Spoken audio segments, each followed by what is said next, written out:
right, the next thing I want to talk to you about is off. So Memphis, when he came in, he was jumping a lot. And I really see a difference now because if I just look at him for a little bit, or if he comes up, rather than jumping on me for attention, he's actually sitting all on his own and just offering that behavior. Memphis, come. Memphis, come.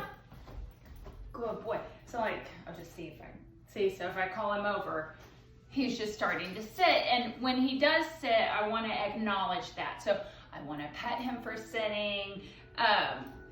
Maybe before I throw a ball or a toy, have him sit.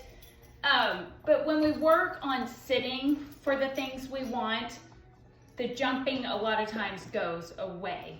Hey. So I'm going to put him on a leash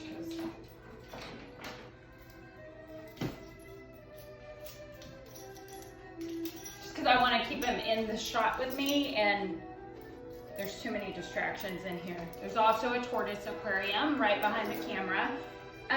My cat also lives in here, so there's just a lot of smells. Memphis, good boy. So when we're working on not jumping, focus more on asking him to do something else.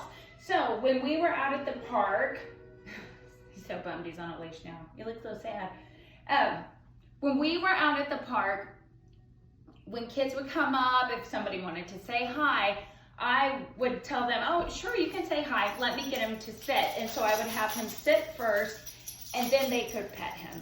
Sometimes, and I always have my treats on me, especially at this point, early on, if he was sitting and maybe the kids were excited or, going for a while, I would treat him while they were petting him. Or I might be asking for a watch me while they are petting him.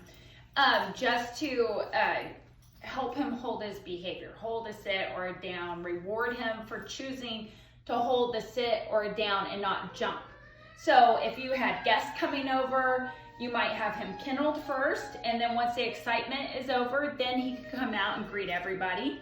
You might put him on a leash to come out and greet your guest. I would have treats so that you bring him out and you're asking him to sit or down or do something else. We're not just going, here's the dog, say hi, and hoping he doesn't jump, okay? We're gonna be asking him to do something and instead of just leaving it up to him to make the choice. So off, if I was asking him to get off of the couch, which he's been really good about not getting on furniture here. If I was asking him to get off the couch, I would probably point to the couch or off to the floor, so I would say off. If he jumped up on me, I would just ignore it. I would turn away and give him nothing. No eye contact, no verbal, anything.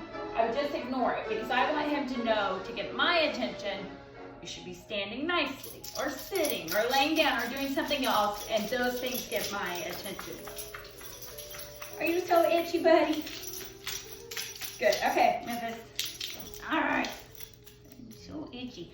All right, the next thing I want to go over is stay. So stay is one of those behaviors you're going to keep building on. The stay I'm going to get here would be different than a stay I got at the skate park, right? When I took him out to the skate park, there were tons of distractions there. So I stayed really close to him. But this room is distracting to him, but we've mostly been working downstairs in my living room. I would be able to go a lot further away in my living room than I am in here. And I'm gonna be able to go further away in here than I would out at a skate park where there's lots of distractions. So as you're working with him, you'll be adding in more distractions, more duration, like how long can he hold his stay, and more distance. Can I just walk a couple feet away or can I walk 10 feet away? So, Memphis, okay. Memphis, watch me. Good boy. So I like to get a watch me before we go into the stay. Just make sure he's focused. Good. Memphis, stay. Now on the stay, I'm going to start to move around. Good boy. And I'll come back and reward him.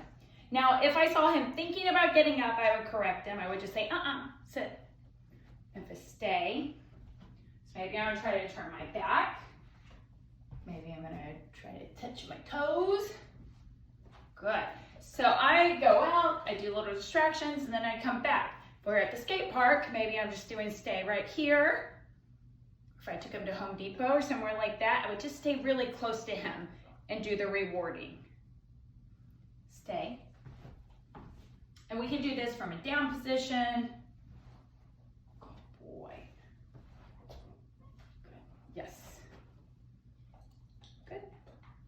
Then when it's over, I'm going to release him. I'll pat my leg and say, okay. Okay.